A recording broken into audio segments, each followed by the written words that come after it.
If you want to observe the early signs of despotism, watch who controls the media. Before it became clear that Putin was the de facto dictator of Russia, he showed his stripes by using buyouts, imprisonment, and plain old murder to take over every major news organization in the land. Earlier this month, again, what we're referring to here, the FCC presented a plan to have monitors in every newsroom. The idea was quickly abandoned, but it was astonishing that the FCC thought it was a good idea. The most troubling part was the lack of outrage from the major news outlets. The government suggests putting Big Brother agents in the midst of NBC, ABC, CBS, CNN, and they didn't see the need to publicly shout, "Are you crazy?"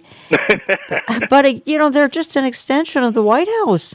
And yeah, exactly. That's what's so amazing about this when you think about it. Because what this administration did, and we have to say it's this administration, because it is this administration that appointed the majority on the FCC, and so therefore, it's their bidding that's being done here. To go after the media, which is dominated by people who agree in lockstep with the policies of the administration. I mean, there are very few watchdogs out there, Jan, I've got to tell you.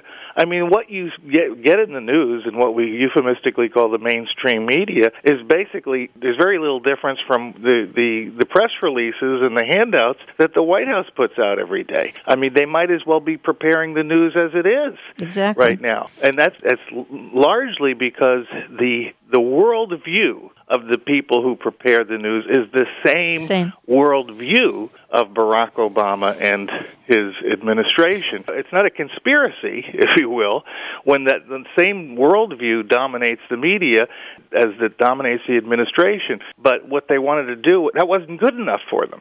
It wasn't good enough that there were no critics to speak of in the mainstream media. They wanted to go after the few dissidents, and that's ultimately what it's about. Yeah, they wanted to silence the Rush Limbaughs, the Joseph Farahs, the Jan Markells. And one thing I want to share with your audience, the news was, that's all over and done with. They put it on hold.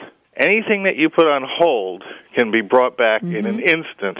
And really what's happening now is they're just waiting for a more opportune moment when fewer people are watching, and it will be back, and it may be back in stages. Look, the government's been trying to bring back the fairness doctrine. Yes, I was going to bring it up. Yeah. They keep giving it new names. They keep trying new tactics to bring it back, new excuses and rationalizations, and they will never give up.